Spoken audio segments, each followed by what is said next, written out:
2021, I took a month-long sabbatical from work to do something I'd always wanted, a solo road trip through the deserts of the American Southwest. It was kind of a personal challenge. I'd been into hiking and camping for years, but always with someone.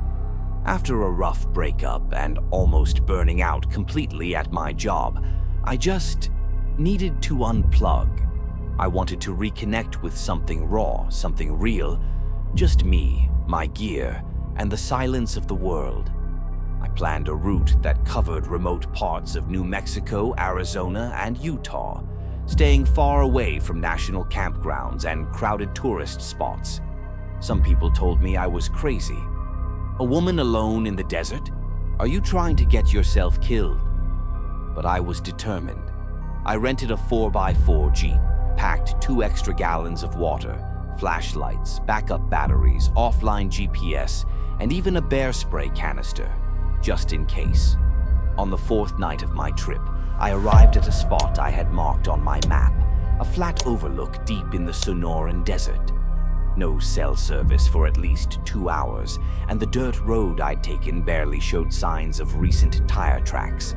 It was perfect, wide open views, total silence, and not a soul around. By around 5 p.m., I had my tent set up, made a quick dehydrated meal, and climbed up on a rock to watch the sunset. It was breathtaking, the kind of beauty that just stops you for a while. But somewhere on the horizon, I noticed a faint column of dust. It was small, distant, but moving. A vehicle, coming from the opposite direction I had driven. I thought it was odd.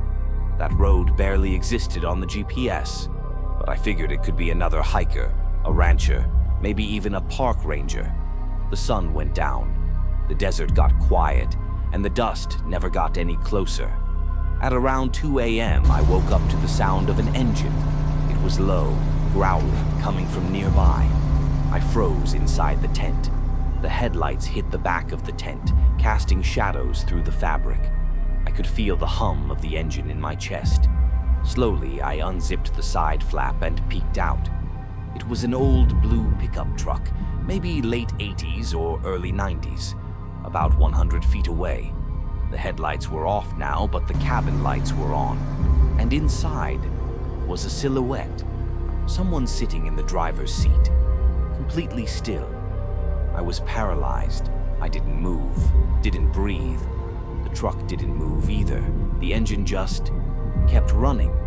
Whoever was in it didn't get out, didn't flash the lights, just sat there facing my tent.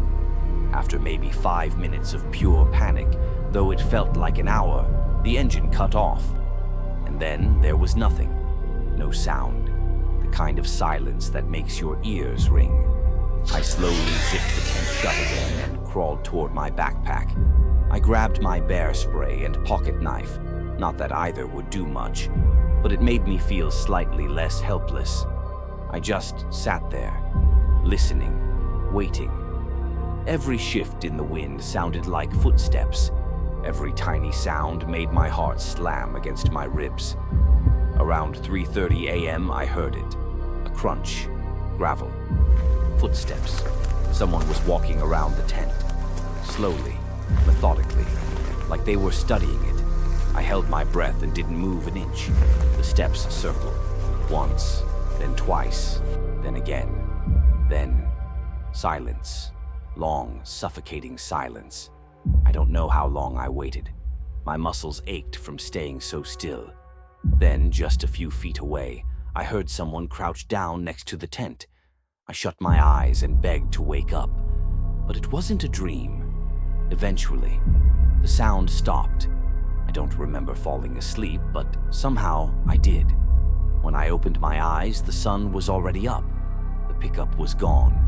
There were no sounds, no signs of movement.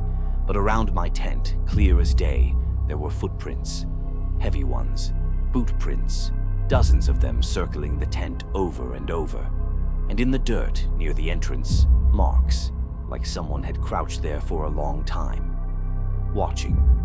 The creepiest part, the footprints came from the open desert, not from the road. No tire marks, no tracks, just prints that seemed to appear out of nowhere. I packed up and left without even eating. Took the Jeep back to the nearest road and didn't stop until I reached a town with cell service. To this day, no one really believes me. People say it was probably just a lost traveler, or maybe some backcountry weirdo playing a prank. But what no one explains is how they found me, out in the middle of nowhere, with no lights, no reason to be out there, and why they spent an hour, maybe more, just silently walking circles around my tent in the dead of night without ever saying a word.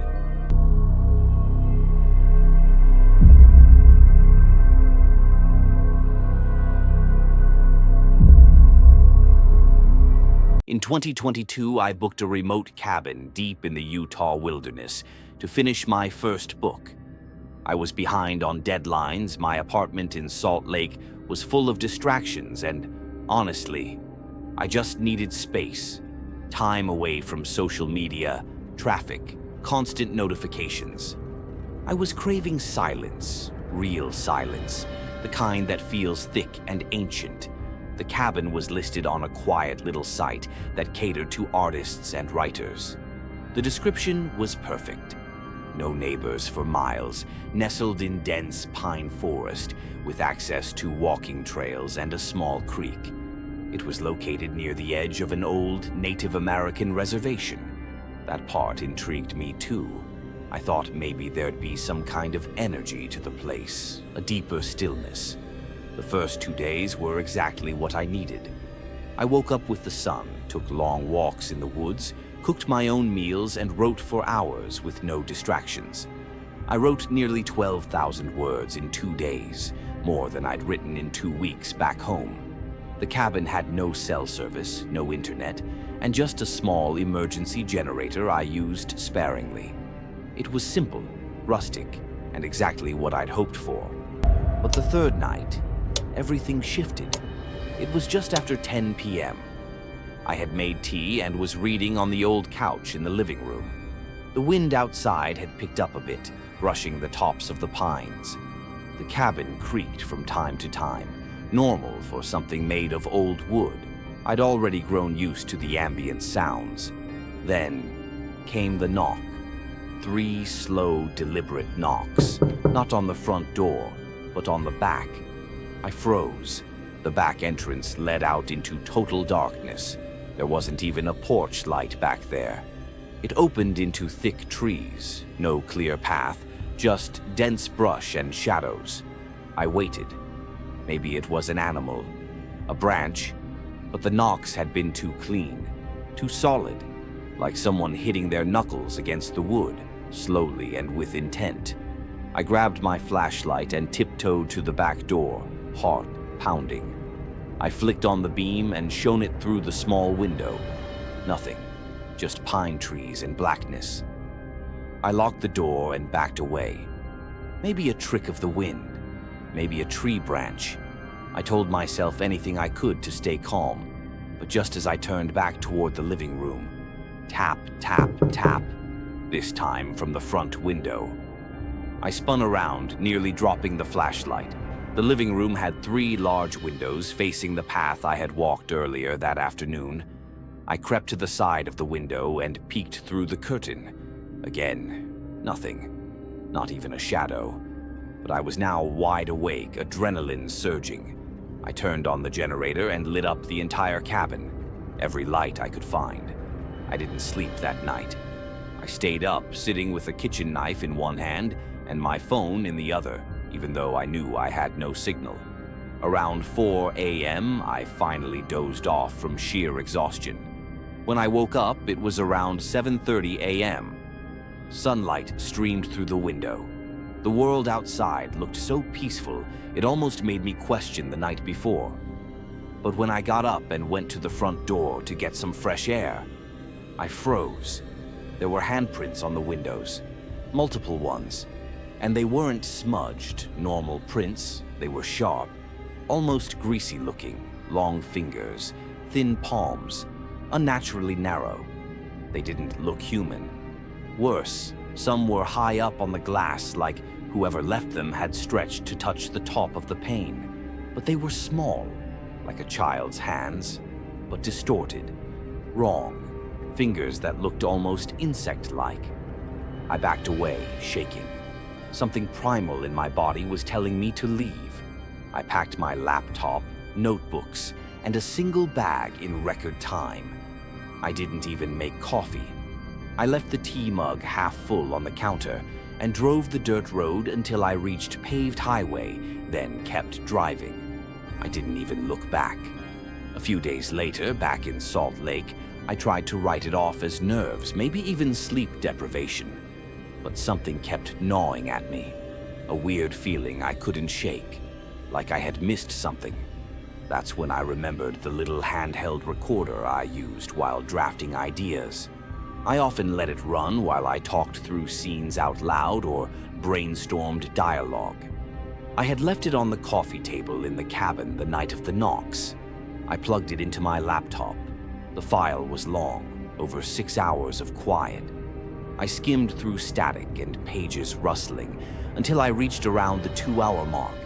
That's when the knocks came. 3 knocks, just like I remembered. Then, silence. And then, the part I never heard in person. About 10 seconds after the knocks, a whisper. Faint, barely there, but it said my name. Kayla! Clearly. Kayla. A pause, then again. Kayla! Kayla. I stopped the recording. I don't remember screaming. I just remember the cold that washed over me, like someone had opened a door behind me and let something inside. I searched online for days. I didn't even know what I was looking for, just trying to make sense of it. And that's when I stumbled onto stories, old ones, from that region. Legends of entities that live near sacred ground. Creatures that can't come in unless you invite them. That mimic sounds, knocks, voices, even names. Locals call them shadow mimics. They say they wait, just outside. They knock, they whisper, and they hope that one day someone will answer.